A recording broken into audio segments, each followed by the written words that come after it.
안녕하십니까. 성경은 내 이야기다의 김홍덕입니다.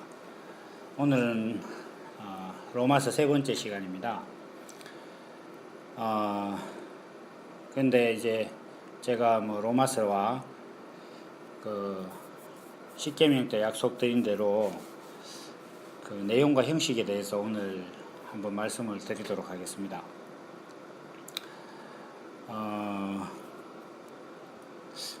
내용과 형식에 관해서는 제가 이렇게 말씀이나 또 글에서 지속적으로 언급을 하고 있고, 또 따로 이렇게 카테고리로 글도 한번 다 써놓았기 때문에 굳이 언급할 필요는 없는데, 이렇게 말씀을 전하다 보니까 계속 그 부분이 이렇게 언급이 되는 겁니다. 그래서 한번 잠깐 짚고 넘어간다 생각하고 한번 말씀을 드려야겠다 이렇게 생각을 했는데, 문제는 십계명 파일과 로마서 파일 양쪽에서 다 한번 이렇게 하겠다고 미리 뭔가 이렇게 계획을 세워놓고 나니까 그게 좀 메인 기분이 들어서 뭐라 그럴까요, 잘 할 수 있을까 이런 생각도 들고 좀 그랬습니다. 그래서 어쨌든 약속을 한 것이니까 이렇게 하겠습니다. 우리 지금 로마서와 십계명을 놓고 본다면 참 시대적인 배경이 아주 엄청난 차이가 있죠. 한 6,000년 정도 차이가 납니까? 제가 이제 그런 부분들에 대해서는 좀 부족하긴 한데,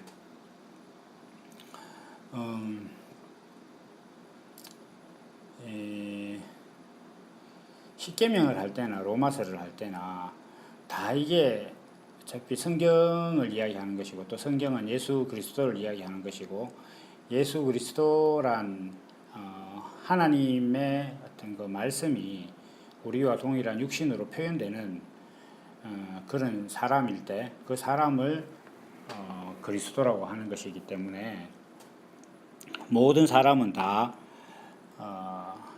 그리스도가 되기 위해서, 하나님의 아들이 되기 위해서, 하나님의 의도된 바, 목적하신 바가 사람을 통해서 표현되는 그것이 우리 인생의 존재의 목적이기 때문에, 그것을 성경이 말씀하고 있다는 측면에서 보면 창세기를 하든 요한계시록을 하든 어디를 하든지 간에 사실 다 같은 맥락에서 말씀이 나올 수밖에 없다 이렇게 좀 봅니다. 지금 이제 이 로마서 같은 경우에는 사도 바울이 이렇게 복음에 대해서 얘기를 하고 있습니다. 여기 예수 그리스도가 우리에게 복음이 되고, 우리는 예수 그리스도의 것이다, 또 은혜와 평강이다, 이런 말씀도 나오고 여러 가지 말씀이 이렇게 나오고 있습니다. 우리가 이제 그러면 말씀드리기로 한 내용과 형식이란 측면에서 한번 성경을 보면, 일단 세상에 존재하는 모든 물건들, 사람이 만들었던 특별히 사람이 만든 것에 대해서 한번 생각을 해본다면, 사람이 무엇을 만들고 사람이 사용하고 어떤 사람의 생활 안에 들어와 있는 어떤 모든 물건들은 다 존재하는 목적이 있습니다. 다시 말해서 사람이 그 물건, 그 존재를 만든 목적이 있다는 겁니다. 그래서 사람들이 소위 말하는 쓰레기, 버리는 것, 때로는 죽었다고 하는 것, 그냥 막 같다 이런 말들, 그렇게 하는 것들은 단 하나의 어떤 이유거든요. 그러니까 사람이 만들 때 어떤 목적, 그것을 상실했거나 혹은 그 목적을 다 했거나, 이 둘 중에 하나입니다. 그래서 뭔가 이렇게 지저분한 것을 닦고 버린 휴지는 목적을 다 하고 이제 버려진 것이고요. 또 때로는 사람이 뭔가를 기대하고 물건을 사거나 만들었는데 그 기대한 목적대로 이루어지지 않으면 그것이 설사 새 것이라고 하더라도 버리거나, 또 자기가 목적한 어떤 그 세계, 예를 들면 가정에서 사용을 한다거나 직장에서 사용한다거나 하는 그 세계 안에 두지 않고 뭐 반품을 한다거나 버리게 되는 거죠. 왜냐하면 목적에 걸맞지 않다는 겁니다. 그래서 이런 부분들이 성경에서는 이제 어떻게 표현되고 있느냐 하면 하나님께서 살았다 죽었다 이렇게 표현을 하시는 게 있습니다. 사람을 보고 하나님께서는 너희는 사망 가운데 있다 이렇게 말씀을 하십니다. 사망이라는 게 사람이 이제 뭐 육신으로 멀쩡히 숨쉬고 있고 지금 너희는 사망 가운데 있다라고 말씀하시는 하나님의 말씀을 듣는다는 것 자체는 사람이 살아 있어서 귀가 기능을 정상적으로 작동을 하고 있는데 그 사람을 보고 하나님께서는 때로 사망 가운데 있고 너희 죽은 자와 같다 이렇게 얘기를 하시는 겁니다. 그게 뭐냐 하면 하나님이 보실 때도 사람이 하나님의 뜻하신 목적 안에 있느냐 없느냐라는 것들을 보신다는 겁니다. 왜냐하면 사람도 존재잖아요. 사람이라는 존재가 사람도 존재이기 때문에 그 존재하는 목적이 있을 거라는 겁니다. 사람이 만들어서 사용하는 모든 물건이 그렇듯이 그 사람도 마찬가지입니다. 특별히 또 여기서 한번 생각을 해본다면 사람이 무언가를 만들고 자기가 뭐 사거나 뭐 얻거나 또 뭐 이렇게 하는 모든 이유는 자기가 뜻한 목적이 있어서 그것을 표현하는 어떤 그 형식으로 물건을 자기가 취하는 겁니다. 근데 사람은 왜 그런 형태를 가지고 있느냐 하면 하나님이 사람을 만들 때 하나님의 그 법이 그랬기 때문에 그렇습니다. 그러니까 하나님께서 내용이시고 사람은 형식이다. 이 법 안에서 하나님께서 사람을 만드셨다 보니까 그렇게 만들어진 사람은 자기가 만들어진 그 법대로 자기가 살아가면서 필요한 모든 물건들을 그렇게 사용을 하고 있는 겁니다. 세상에 존재하는 그 어느 것 하나도 목적 없이 만들어진 게 없습니다. 목적 없이 만들어진 것이 없는데 다 만들어졌다가 그 목적을 다 하면 버리거나 아니면 의도한 목적대로 사용할 수가 없으면 버리는 겁니다. 이게 사망이고 뭐 또 그냥 우리가 실질적인 생활용어로 보면 이렇게 쓰레기 이렇게 되는 겁니다. 이야기가 뭐 크게 이렇게 건너뛸지 모르겠지만 사람은 천국을 본 사람이 없잖아요. 뭐 가끔씩 뭐 죽었다가 천국을 보고 왔다 이런 사람도 있는데 그 사람들 말은 다 자기 가치관, 자기가 가지고 있는 어떤 그 사상 가운데서 천국을 그려낸 겁니다. 뭐 어떻게 그런 기적을 당신이 뭔데 그렇게 얘기하느냐 이렇게 생각할지 모르지만 제가 한 가지 예를 들어 보겠습니다. 그 귀신 있지 않습니까? 귀신을 이렇게 이야기를 하는 거 보면 이 귀신이 국적이 있어요. 뭐냐면 그 한국 사람이 귀신을 이야기하면 한복을 입고 나타납니다. 하얀 소복을 입고 뭐 피를 흘리고 뭐 입에 칼을 물고 머리는 풀어서 뭐 이렇게 산발을 해가지고 이렇게 나타난다 이렇게 얘기하죠. 그런데 서양의 귀신은 또 어떻게 했냐? 망토를 걸치고 뭐 드라큘라처럼 그 다음에 뭐 검은 옷을 입고 그 다음에 검은 모자를 쓰고 이렇게 나타나는 겁니다. 가끔씩 뭐 TV에 보면은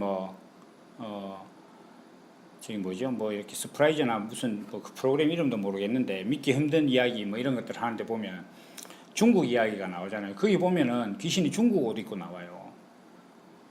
그러니까 사람이 자기는 영적인 세계를 봤다고 생각하지만 그 자기가 봤다고 생각하는 걸 표현할 때는 결국은 자기가 살고 있는 어떤 그 사회, 자기가 속해 있는 그 물질 세계의 어떤 그걸 그대로 표현한단 말입니다.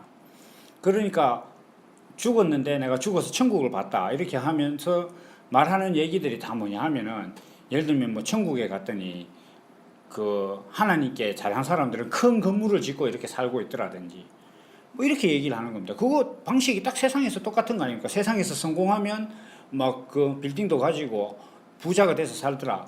그 방식 그대로 그냥 그 대입만 하나님께 잘했느냐 안 했느냐 이것만 바뀐 겁니다. 그러니까 돈이 있느냐 없느냐가 하나님께 잘했느냐 없느냐 이걸로만 바뀐 거예요. 그러니까 이 사람들은 자기가 천국을 봤다고 생각하지만 사실은 그건 자기가 만들어낸 천국입니다. 상상입니다.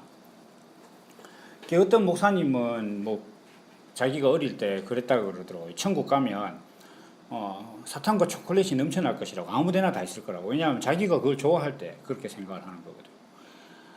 뭐 한참 이렇게 젊은이들은 모르죠. 뭐 죽으면 삼천궁녀가 시중드는 그런 천국을 뭐 기대하고 그럴 것이라고 또 생각도 하는 것 같아요. 뭐 저 이슬람 보면 뭐 몇 명, 뭐 70 몇 명입니까? 뭐 처녀가 시중되니까 뭐 자살 폭탄 테러를 하고 이렇게 하는데 어떤 자기 생각 안에서 하나님과 천국이나 뭐 이런 걸 다 만드는 겁니다. 그러니까 사람들이 그 서양의 귀신과 동양의 귀신이 다른 거예요. 근데 그게 진짜 그런 거 아닙니까? 어쨌든 얘기가 좀 다른데 이 천국은 사실 사람이 본 적이 없습니다. 자기가 죽었다 살아난 적이 없는데 저 같으면 정말로 천국을 봤다 그러면 거기서 안 오지. 그럼 가려고 다시 오겠습니까? 제가 왜 이 천국 이야기를 계속 이렇게 하느냐 하면 세상에 존재하는 모든 물건들은 그 내용이 있어서 표현된 겁니다. 목적이 있어서 표현된 거죠. 그런데 제가 생각할 때 아니면 사람이 좀 곰곰이 생각해 보면 아마 그렇게 알 수 있을 것 같은데 이 세상 전체, 그러니까 우주가 됐든 이 스페이스가 됐든 이 뭐 코스모스가 됐든 이 세상 자체는 어떤 것이 표현된 것이냐. 이것이 앞에서 제가 말씀드린 것처럼 모든 존재하는 것은 존재하게 하는 이유와 목적이 있다고 했습니다. 그러면 이 세상 자체가 존재한다는 것은 이 세상은 어디까지나 그림자입니다. 그림자이기 때문에 그러니까 내용이 투영되어서 나타났다는 거죠. 뭐 시간을 알고 싶은 내용이 시계로 나타나고 차를 마시고 싶은 생각이 찻잔을 만들고 이렇게 한 것처럼 이 우리가 이렇게 인지할 수 있는 이 형이하학적인 세계, 현상계의 본질은 무엇이냐 이렇게 할 때 저는 그것이 하나님의 나라라고 생각을 합니다. 그러니까 하나님의 의가 다스리는 나라가 있기 때문에 그 눈에 보이지 않는 하나님의 나라가 어떤 것이냐 하는 것들을 표현하신 것이 이 세상이다 이렇게 보는 것입니다. 제가 이렇게 말씀을 드리는 것은 우리가 어떤 것들을 볼 때 무엇이 본질인지를 이렇게 봐야 되는 겁니다. 우리 사람이 근데 이게 사람들은 이것에 대해서 굉장히 좀 잘 알고 있습니다. 어떤 측면에서는 예를 들면 사람이 무슨 말을 하잖아요. 그 말을 했는데 기분이 나빠요. 그러면 왜 기분이 나쁘냐 하면 그 사람이 말하는 의도가 전달되기 때문에 기분이 나쁜 거거든요. 단어의 문제가 아니에요, 사실은. 욕을 들으면 뭐 우리나라에서 쓰는 뭐 일반적인 뭐 무슨 새끼야 뭐 이렇게 하면서 욕을 해도 그게 그 단어 때문이 아니에요. 어떤 그 친구들끼리는 뭐 이 새끼 저 새끼 뭐 그런 소리 아무리 해도 그 크게 뭐 흠이 안 되잖아요. 물론 안 하는 게 더 좋은 거지만 그런데 사람이 누군가 나를 그렇게 부른다는 것 자체는 그 사람 마음 안에 나를 어떻게 생각하느냐 이게 딱 전달되기 때문에 거기에 사람이 이렇게 화가 나는 거예요. 그러다 보니까 왜 그 조롱하는 말들이 있지 않습니까? 그냥 아주 평범한 말이고 어떻게 보면 좀 또 말 자체는 칭찬인데 자기가 들으면 아 이게 지금 뭘 이야기하자 하는 것인지 이게 딱 들어오는 거예요. 그러면 사람이 기분이 나쁘잖아요. 그 왜 그러냐 하면은 말이나 지금 대화가 본질이 아니고 그 사람이 이야기하고자 하는 그 생각이 말로 이렇게 전달되기 때문에 그게 기분 나쁜 거예요. 그렇듯이 우리가 모든 것을 볼 때 다 그렇게 볼 수 있어야 됩니다. 그런데 하물며 성경이겠습니까? 사람들은 누군가 자기를 욕하면 그 말 때문에 자기가 화가 나는 것이 아니라 그 사람이 나를 비난하고 있다는 그 생각 때문에 자기가 열받고 무시당한다는 그것 때문에 자기가 참지를 못하면서 이상하게 성경을 볼 때는 이게 성경이 이게 무엇을 이야기하고자 하는 것인가에 대해서 관심을 안 가져요. 그건 사실은 이유가 있습니다. 뭐냐 하면 사람들이 그 눈에 보이는 세계를 본질로 보기 때문에 그래요. 그러니까 뭐 아까 우리가 이제 앞에서 이야기한 것처럼 사람이 욕하는 걸 이렇게 들을 때 그 의도를 파악하는 습성이나 본성은 사람 안에 있습니다. 무엇인가 내용이 있고 본질이 있다라는 그걸 알아요. 근데 그거조차도 내가 그걸 들었을 때 기분이 나쁘다 이렇게 하면 내가 살아가고 있는 이 인생 자체를 본질로 보다 보니까 그 내 인생 자체가 비난받는 것을 그 용납 못해서 그런 거거든요. 그러니까 사람이라는 존재가 하나님을 믿는 데 있어서 무엇이 본질이냐 이것이 안 보이니까 성경을 그냥 있는 대로 지키려고 하는 거예요. 어떤 일도 이렇게 보면 뭐 공부 같은 경우에 더한데 이게 지금 뭘 이야기하고자 하는 것이냐 하는 어떤 그걸 파악하면 이렇게 뭐 어떤 불화 같은 것도 없이 잘 이야기가 잘 전달되죠. 사람들이 또 그런 것도 있어요. 뭐 새로운 물건을 보지 않습니까? 사람이 새로운 물건을 보면 제일 먼저 생각하는 게 이건 뭐냐 뭐 이렇게 하는데 그 내용이 뭐냐면 이거 어디에 쓰는 물건이냐, 이거는 어떻게 사용하느냐, 어디에 사용하느냐, 이게 제일 사람이 궁금한 거거든요. 그러니까 무슨 생각과 무슨 의도가 이런 물건이 되었느냐 이게 궁금한 겁니다. 그것만 알면 사람들은 대부분 다 그걸 용도에 맞게 씁니다.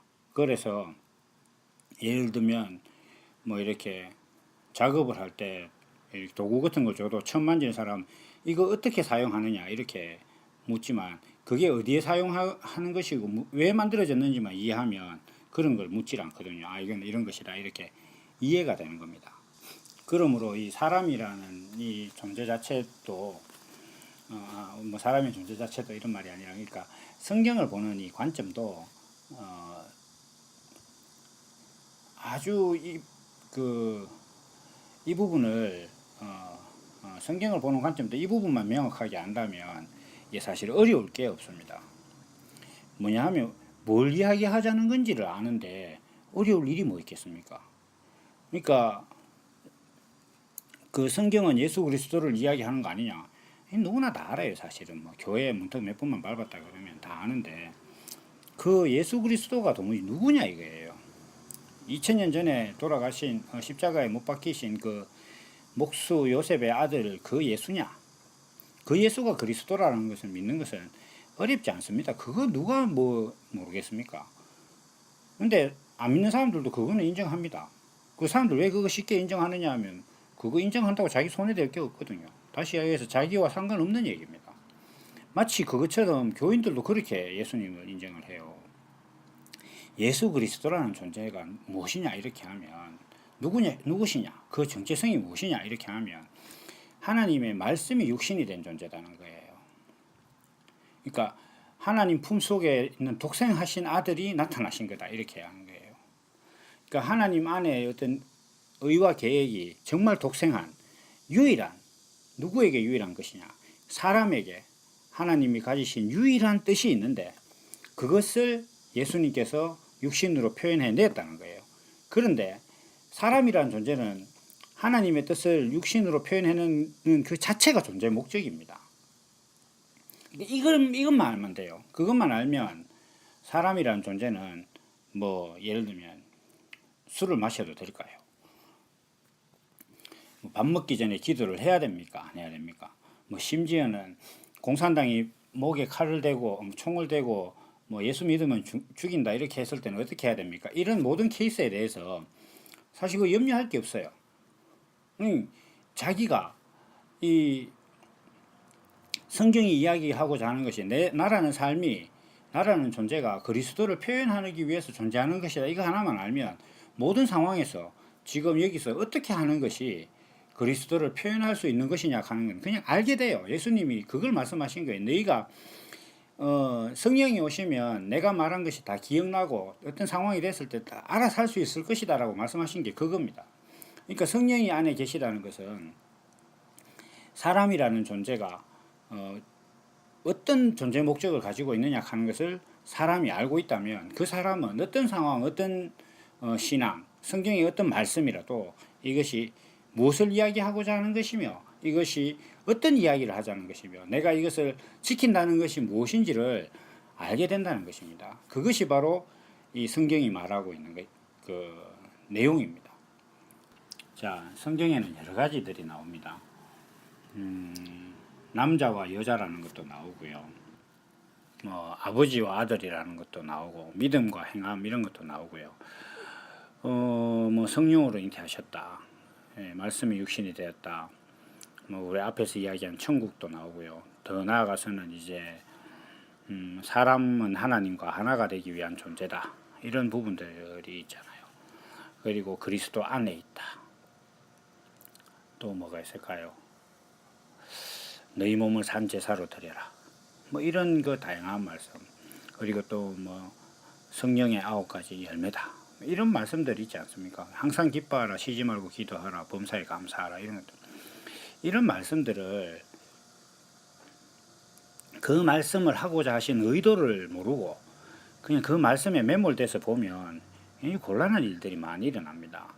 그러니까 그 남자와 여자라는 것을 저도 옛날에 뭐 그렇게 생각했던 그 참 답답한 인생이었는데, 그 육신의 남자, 육신의 여자 이야기로 보면 성경을 읽고 나면 남자들은 여자를 무시하게 돼 있습니다. 그러니까 내용이 뭐고 본질이 뭔지 이런 관점이 아니라 그냥 이게 성경을 눈에 보이는 대로 문장 그대로 글자 그대로 읽고 나면, 성경 읽고 나면 여자는 안중에도 없습니다. 옛날에 숫자로도 안 셌거든요. 근데 그 이야기가 아니거든요. 하나님께서 성경에서 남자와 여자 이렇게 얘기하시는 것은 하나님이 사람들 앞에서 항상 남자고 모든 인생은 하나님 앞에 여자와 같은 자라는 것입니다. 그래서 그 모든 성도들은 그리스도의 신부가 된다 이렇게 말씀하시는 거거든요. 그런데 뭐 잠깐 딴 이야기하면 자기가 뭐 선택을 해서 남자로 난 것도 아닌데 뭘 자기가 뭐 남자라는 것을 가지고 의시된다 하는 것은 하나님께 도전하는 것입니다. 하나님이 자기를 그렇게 만들었는데 자기가 스스로 남자가 된 것이냐 뭐 그렇게 하지 않습니까? 그러다 보니까 이걸 이제 이런 식으로 성경을 문자 그대로 보다 보니까 이슬람 같은 경우에는 뭐 아주 뭐 여자를 뭐 그냥 뭐라 그럴까, 이거 뭐 참 말도 안 되게 대접하지 않습니까? 그리고 뭐 또 행함과 믿음이다 이렇게 하면, 행함 없는 믿음은 죽은 것이다 이렇게 하니까 또 사람들은 또 거기에 매몰돼 가지고 그냥 막 뭐든지 행동으로 하려고 해요. 그런데 행함 없는 믿음은 죽은 것이다 이렇게 하면 생명이 있는 모든 생명체는 그 생명에 맞는 행함이 있는 거예요. 사람은 두 발로 걸어 다니고 말도 하고 생각도 하고 뭐 이렇게 사회생활을 하고 하는 이런 모든 행동들은 사람으로서 어떤 그 생명을 가지고 있는 살아있는 상태이기 때문에 그렇게 하는 거단 말입니다. 개가 짖고 뭐 새가 날고 이렇게 하는 모든 그 동물들의 행동은 자기 생명이 살아있기 때문에 그것이 나타나는 거예요. 그러니까 행함 없는 믿음이라는 말이 맞지 않습니까? 행함이 없으면 믿음이 없는 거라고 하는 게 맞지 않습니까? 믿음이라는 것은 하나님의 뜻이 자기 안에 순종적으로 받아들이는 그거거든요. 그러니까 하나님의 생명이 자기 안에 있으면 그것에 맞는 의당한 행위가 나오는 것입니다. 그러니까 그 사람은 열매로 아는 거 아닙니까? 그 사람의 어떤 그 행동이나 살아가는 그 방식이 그 사람 안에 무엇이 있는지를 나타내는 겁니다. 그러니까 하나님을 믿는 믿음이, 온전한 믿음이 있으면 거기에 맞는 행함이 나온다는 얘기지, 성경을 행동으로 지키는 것이 믿음이 있는 것이다 이런 얘기가 아닙니다. 그 행동도 뭐 교회 가서 기도하고 밥 먹을 때 기도하고 뭐 또 청소하고 주일날 11시 예배는 빠지면 안 되고 이런 행동들을 갖고 그렇게 얘기한단 말입니다. 그러니까 그런 행동을 안 하면 믿음이 없다는 거예요. 아니 그걸 성경을 도무지 어떻게 읽었기에 그게 그렇게 되는지 참 답답하지 않습니까? 물론 생각하면 저도 옛날에 그랬기 때문에 뭐 그렇게까지 좀 비난할 일은 아닌데 모르면 그렇게 되는 거예요. 그렇게 하니까 사람들이 이제 뭐 성령의 9가지 열매 같은 경우 이제 더 웃기게 되는 거예요. 그러니까 예수를 믿으니까 사랑해야 된다. 그 다음에 뭐 우리가 사랑하도록 노력합시다. 또 믿음을 가지도록 노력합시다. 소망을 가집시다. 뭐 인내합시다. 그 절제해야 됩니다. 예수 믿는 사람들은 뭐 이렇게 얘기를 한단 말입니다. 근데 그 성경을 좀 자세히 보면 그 성령의 열매지 않습니까? 성령의 열매라는 것은 뭐냐 하면 성령이라는 생명이 있으면 그건 이제 식물적으로 표현을 한 거죠. 성령이라는 나무에서는 그 사랑과 희락과 화평과 오래 참음과 자비와 양성과 충성과 온유와 절제라는 그런 열매가 맺힌다는 거예요. 그럼 이건 뭡니까? 성령만 있으면 된다는 거잖아요. 그러니까 거꾸로 뭐 사랑을 하고 화나는데 억지로 참고 이렇게 하는 것이 성령의 열매를 맺는 것이라고 이렇게 생각하면 그럼 완전히 웃기는 얘기가 되는 겁니다. 성경을 그렇게 보니까 성경을 못 지키는 거예요. 할 수가 없죠. 어떻게 그거 지키겠습니까? 게다가 이제 뭐 항상 기뻐하라, 쉬지 말고 기도하라, 항상 찬송한다. 이렇게 항상 어떻게 찬송합니까? 사람이 회사 일하면 사장한테 가서 보고할 일도 있고 직원들하고 회의할 때도 있는데 그때도 뭐 찬양만 노래만 하고 있어야 됩니까?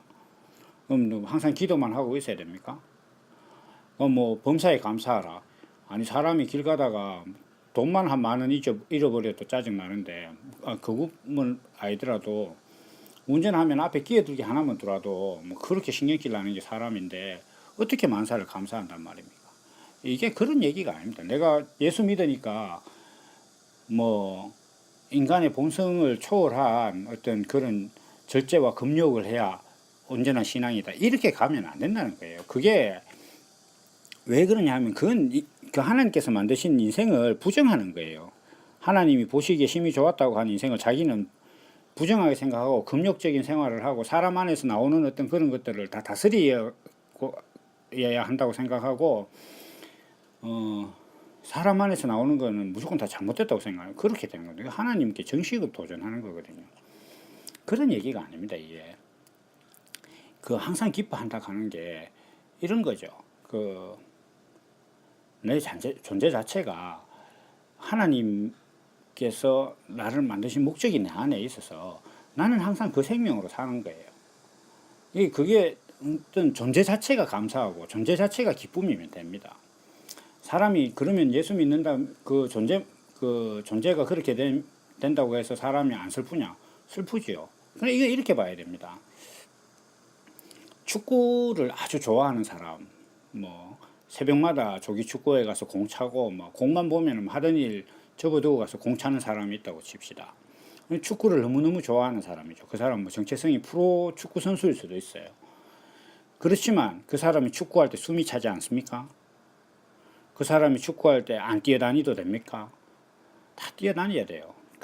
아무리 축구를 좋아하는 사람도 자기가 축구하는 동안 육신이 힘든 거예요. 그게 육신을 인정하는 거거든요. 그건 또 역설적으로 그렇게 육신을 축구하는데 힘들게 하고 숨차게 하고 뛰어다니고 이게 없으면 자기가 축구하는 것이 좋다는 것이 나타나질 않는 거예요. 육신은 그렇게 쓰는 거거든요. 그러니까 우리가 존재 자체가 기뻐하는 존재가 되고 존재 자체가 감사하는 존재가 되고 존재 자체가 찬양하는 존재가 된다고 해서 찬양하고 감사하고 기뻐하는 삶이 항상 기쁘고 뭐 항상 기도하고 이런 거 아닙니다. 어떻게 육신이 그럴 수 있습니까? 그래 하는 얘기 아니에요. 그런 존재가 되라는 거예요.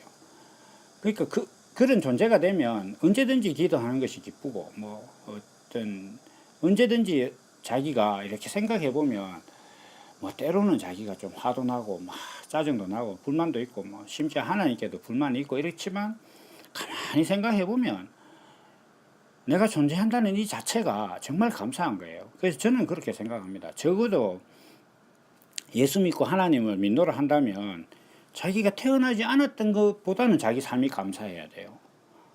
근데 이 존재 자체에 대한 그런 믿음이 없고 뭐 어떻게든지 행함으로써 하나님께 의롭다 함을 받고자 해서 막 새벽에 잠 오는데 새벽 기도에 억질로 가고 막 화나는데 억질로 화참고 이런 사람들은 뭐라고 하는지 아십니까? 예수 믿는 거 힘들다 그래요. 그러다가 안 되면 뭐라고 하느냐?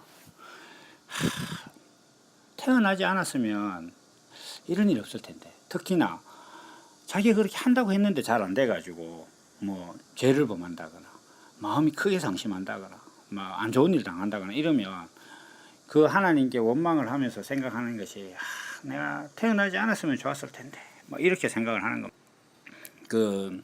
제가 이렇게 복음을 전하고 글로 쓰고 뭐 어떤 사람들을 만나서 이게 또 제가 말씀을 전하고 이렇게 하면요, 많은 분들이 이제 제가 어떻게 지금 이렇게 전하는 내용을 알기까지 어떤 과정이 있었느냐 이렇게 많이 물으십니다. 그러면 제가 뭐 군대에 있었던 얘기부터 시작해서 이렇게 하기도 하고 하는데, 저도 이 신앙이라는 것이 하나님을 믿는다는 것이 행위에 관한 것이 아니고 존재에 관한 신앙이구나라고 알고 난 다음에도 정말 오랫동안 제가 너무 힘들고 어떻게 생각했느냐 하면 그래도 이게 좋지만 그래도 태어나지 않은 것보다는 이렇게 고생하는 것보다 태어나지 않았다면 아예 본전은 하지 않을까, 그런 생각을 했어요. 진짜 그런 생각 많이 했습니다. 그래서 예전에 어떤 그 교회에 있을 때 제가 거기 뭐 카페에 글을 한번 그런 적이 이렇게 쓴 적이 있다고 제가 어딘가 밝힌 적이 있는데, 그 위로하며 만족이 되라, 이렇게 제가 생각했어요. 예수를 믿고 있다는 거, 내가 하나님을 존재의 하나님으로 믿고 내가 행위의 신앙이 아니라 내 존재가 어떤 존재가 되기만 하면 이 모든 것이 다 기쁨이 된다라는 것을 알고 있는데도 그것이 내게 위로는 되는데 만족이 안 되더라고요.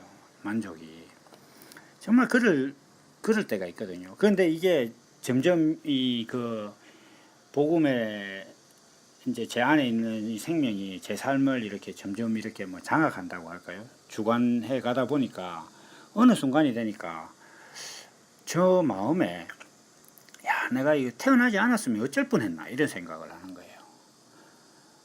저는 그 진짜 지금 이 말씀을 드리는 이 순간도 소름이 착 끼치거든요. 태어나지 못했다면 정말 이거 어떻게 할 뻔했나. 정말 이 하나님 이렇게 몰랐다면, 야, 이거 뭐 인생 이거 어떻게 될 뻔했나, 이런 생각을 뭐 아주 뼈저리게 한단 말입니다. 그게 어떤 그 제가 삶을 바라보는 어떤 기본적인 생각 중에 하나거든요. 그렇게 되니까 이게 항상 기뻐하고 범사에 감사한다는 게 뭔지를 알겠더라고요. 이게 감사하다는 것이 내 인생 자체를 감사하는 거구나. 내 인생 자체를 감사하지 않는데 뭐 소소한 일로 뭐 돈이 어떻게 생기고 뭐 크게 뭐 복권이 당첨된다거나 뭐 크게 승진을 한다거나 뭐 이런 것들이 아무리 감사해 본들 내가 존재한다는 이 자체가 감사하지 않는데, 그건 뭐 그냥 아무것도 아닙니다. 그게 그냥 가지 중에 가지입니다. 정말로 어떤 그 감사함이라든지 기쁨이라든지 이런 것들은 뭐 기쁘다고 해서 맨날 이렇게 웃고 다니고 이런 게 기쁨이 아니거든요. 진짜로 하나님께서 그 하나님의 어떤 품성과 성품을 표현하기 위해서 나를 만드시고 내게 그것이 어떤 것이다라는 것을 알게 하셨구나 하는 거, 그걸 이렇게 제가 한 번씩 생각하면요, 이야, 정말 제가 그렇게 생각하면 내가 이걸 알아도 되나? 이게 어떻게 해서 저 인생에 어떤 나의 것이 됐나? 내가 뭐 때문에 이것을 지금 내가 뭘 한 게 있어서 이걸 지금 알게 됐나, 이런 생각을 하거든요. 그러니까 이게 지금 그 어떤 감사하고 기뻐하고 이렇게 찬양하는 것이다, 저는 그렇게 생각합니다. 내용이 좀 멀리 온 것 같지만 이 내용과 형식이라는 어떤 이런 모든 그 말씀들 있지 않습니까? 성경은 정말 모든 게 다 이겁니다. 하나님이 사람을 향해서 의를 가지고 계셨어요. 하나님은 어떻게 보면 약점이 있어요. 하나님이 뭐 약점이 있고 뭐 어떤 그 아킬레스건이 있다, 이런 뜻이 아닙니다. 하나님은 영이시기 때문에 몸이 없는 거예요. 형식이 없습니다. 그러다 보니까 하나님을 알아봐 줄 수가 없는 거예요. 사람도 그렇잖아요. 바람이 부는데 그 방향을 알기 위해서 깃발을 세우거나 이렇게 하지 않습니까? 그러니까 하나님께서도 가장 그 절실한 것이 뭐냐면 하나님을 표현해 줄 어떤 형식이 있어야 되는 거예요. 여러분, 그 콜라, 액체 상태인 콜라에게 가장 간절한 것이 뭐겠습니까? 콜라가 담길 병이에요. 콜라를 이렇게 따를 수 있는 잔이단 말이에요.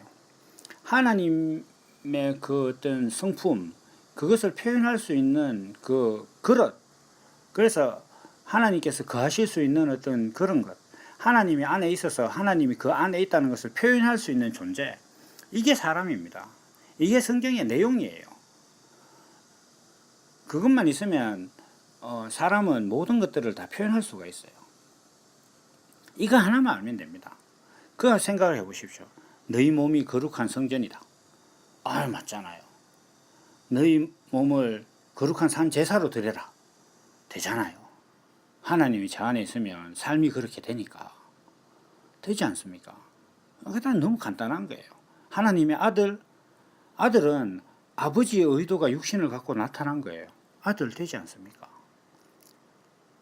남자와 여자 그 결혼을 하면 남자의 유전자가 여자의 몸속에 들어가서 남자의 성실을 가진 아이를 낳잖아요. 하나님께서 남자와 같고 사람은 여자와 같으니까 하나님이 사람 마음 안에 들어오셔서 거기서 이 사람이 새로운 생명으로 거듭나게 됐을 때 그 사람을 그리스도인이라고 하잖아요. 맞지 않습니까? 이런 것들이 다 성경의 기본 구조란 말입니다. 이 구조를 갖고 성경을 보면 돼요. 그러니까 이 내용과 형식이라는 측면에서 생각을 할 때 성경을 보면서 행동을 해가지고 형식을 바꾸어서 내용으로 들어가는 게 아닙니다. 제가 이거 그 수학의 필요 조건과 충분 조건 뭐 이런 것들을 제가 잘 모르는데요. 아무리 이해를 하려고 해도 좀 잘 안 돼요. 근데 어쨌든 간에 그 성경과 사람의 어떤 행위는 필요 충분 조건이 아닙니다. 제가 지금 이해하고 있는 충분 조건이긴 해요. 그러니까 그 성경이 자기 안에 있으면 사람으로 나타나긴 해도 사람이 성경을 지킨다고 하나님의 의도가 사람 안에 있는 존재가 되는 건 아니에요. 정말 이걸 제가 간단하게 표현한 게 군복을 입어서 군인이 되는 게 아니라 군인이라서 군복을 입는다고 제가 말씀드린 게 바로 그겁니다. 성경은 정말 이 관점에서 보면 너무 단순한 거예요. 정말 쉬운 거예요. 그래서 예수님께서도 이것만큼 쉬운 게 없다. 내 짐은 가볍다. 이렇게 말씀하셨잖아요. 너무 쉬운 겁니다. 이걸 왜 어렵게 하느냐? 각각의 행동 하나하나를 다 따라서 하니까 그렇게 힘든 거예요. 그리스 로마 신화를 보면은 뭐 술의 신도 있고 사랑의 신도 있고 뭔 신도 있고 뭔 신도 있고 뭐 잡다하게 다 있잖아요. 바깥에서 안으로 들어가려고 하니까 그런 거예요. 하나님은 그런 하나님이 아니거든요. 하나님의 거룩하시면 나는 스스로 있는 자다. 내 하나만 있으면 모든 것이 다 표현된다. 온 세상도 표현되고 이렇게 되는 겁니다. 사실 이거 내용과 형식이라는 측면에서 성경을 보면 특히 로마서를 지금 하고 있는데 로마서 7장 8장 이렇게 넘어가는 데 있는 그런 부분들이 있지 않습니까? 정말 간절합니다. 그 사도 바울이 표현하고자 하는 그 내용은 진짜로 간절하거든요. 세상의 모든 피조물이 고대하는 것은 하나님의 아들이 나타나는 것이다. 다시 이야기해서 세상의 모든 형식을 가진 존재들은 하나님의 그 성품을 표현하는 어떤 그 아들, 그런 아들이 나타나기를 바란다는 거죠. 다시 이야기해서 모든 것들은, 세상의 모든 것들은 다 하나님의 어떤 성품을 표현하기를 원한다는 거예요. 그 중에서 이제 사람이죠. 그래서 우리가 이런 것들을 잘 이해를 하고 이렇게 성경을 본다면 여러분들께서 로마서를 보든 뭐 창세기를 보든 심지어 뭐 계시록을 보든 어떤 부분을 보더라도 그런 거 있지 않습니까? 뭐 영어 공부를 할 때 단어가 아니라 어떤 그 문법을 잘 알면 단어는 뭐 사진 찾아서 하면 된다.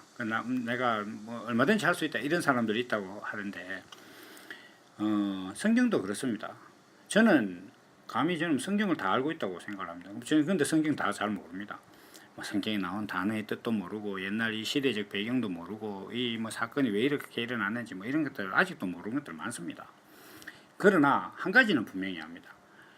그런 뭐 내가 알지도 못하는 문화권의 이야기를 가지고 하나님께서 표현하시고자 하는 게 뭔지는 알거든요.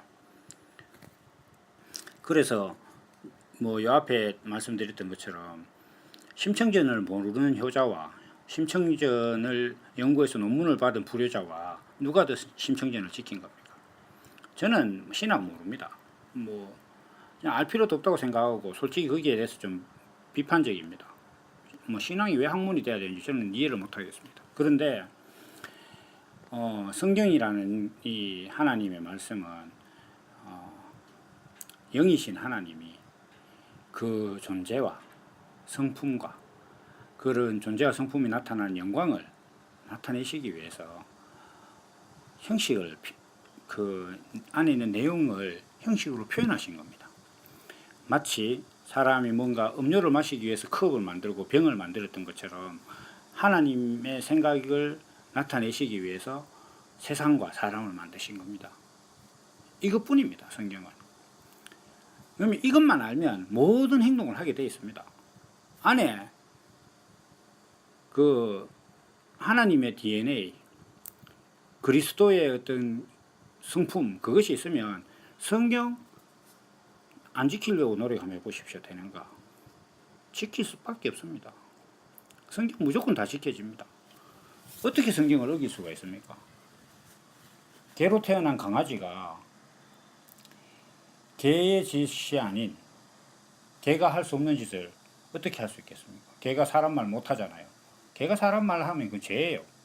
자기 자리를 벗어난 거니까. 그거거든요. 개는 무슨 짓을 해도 개로서 모든 일을 한 거예요. 그게 죄가 없잖아요, 그건. 하나님께서 우리를 그리스도로 거듭난 사람은 죄가 없다고 하신 게 바로 그겁니다. 우리 행동 문제 없습니다. 그 행동 뭐 사회적으로 문제가 되면 제가 십자가에 대해서 늘 말씀드릴 때 하는 거예요. 그 육신으로 책임지면 됩니다. 그 하나님께서 행동에 관한 문제를 보는 거 아니거든요. 그런 부분들은 또 얘기를 하기 시작하면 또 뭐 한두 시간짜리 얘기가 되니까 그쪽까지는 안 넘어가도록 하겠습니다. 이 로마서도 바울 사도가 복음에 대해서 얘기를 하고 있습니다. 바울 사도가 복음에 대해서 얘기하고자 하는 것은 뭐 이방인이나 유대인이나 헬라인이나 다 누구에게나 복음이다. 그리고 사람은 행함으로 의로워질 수가 없다. 이렇게 말하는 것들이 있지 않습니까? 이게 바로 사람이라는 존재 자체는 하나님께서 그 성품을 표현하시기 위해서 나타낸 존재다라는 그것만 자기 안에 있었어. 그게 그것을 표현해 주신 예수님의 어떤 그 모습을 보고 나도 저것이 내 모습이구나라고만 인정이 되면 미운 오리 새끼가 백조 날아가는 거 보고 자기가 백조라는 걸 깨달은 순간 날아갈 수 있게 되듯이 성경이라는 것이 하나님께서 하나님의 성품을 표현하기 위해서 사람을 지으셨고 사람이라는 존재는 하나님의 그 의만 안에 있으면 그 모든 행동이 하나님께서 원하시는 그대로 살 수밖에 없고 그렇게 되는 것이 성경을 다 지키는 것이다라는 거 이거 하나만 분명하게 알면 성경은 정말로 간단한 것입니다. 그래서 모쪼록 어떤 제 블로그나 또 저와의 만남과 또 뭐 이 녹음 파일을 들으시는 모든 분들은 심령 안에서 이 하나님의 어떤 그 기본적인 목적, 사람을 창조하신 목적, 그리고 하나님과 사람과의 어떤 이 관계성, 그리고 성경을 관통하는 이 주제, 이러한 것들이 다 심령 안에 있어서 이런 것들이 점점 자라남으로 인해서 온전한 장성한 그리스도의 삶이 다 되시리라 믿습니다. 어느 순간 이렇게 여러분들 마음속에 야, 이 성경이 이거 정말 내 이야기구나. 야, 이 성경이 이건 어길 수가 없네. 거기서 더 나아가서 야, 정말로 내가 태어나지 않았으면 어쩔 뻔했나. 이러한 마음들이 다 여러분의 것이 될 것이라고 생각합니다. 왜냐하면 제가 그래 됐거든요. 제가 여기 이 말씀을 듣는 분들보다 나은 게 아무것도 없어요. 그러니까 옛날에 저 그런 소리 많이 들었는데 기몽덕이가 되는데 왜 안 되겠노 뭐 이런 소리 많이 들었는데 정말로 맞는 것 같아요. 제가 되는데 여러분들이 안 될 이유가 없습니다. 그래서 아무쪼록 그 하나님의 은혜가 늘 있으셔서 하나님의 그 내용이 우리 말씀을 들으시는 모든 분들의 삶이라는 형식으로 온전히 표현되고 그것을 바라볼 때 정말 그 놀라움, 제가 지금 이 이야기를 할 때 눈물이 나려고 하거든요. 그러니까 그 감동, 그런 것들을 다 여러분들도 누리실 수 있는 어떤 그러한 삶이 되리라 확신을 합니다. 제가 이렇게 뭐 내용과 형식에 대해서 이렇게 좀 설명을 하려고 시작한 것인데 내용이 좀 빗나갔을지도 모르겠습니다. 그렇지만 그 사실 내용과 형식에 대한 것은 제 블로그에 있는 그 글들이 오늘 제가 말씀드린 육성보다는 좀 더 이해하기 쉬울지도 모르겠습니다. 그러한 부분들 좀 참조해 주시고 또 다음 시간에 글과 또 음성이나 또 직접 만날 때까지 다들 건강하시기를 바랍니다. 오늘은 여기까지 하도록 하겠습니다. 감사합니다.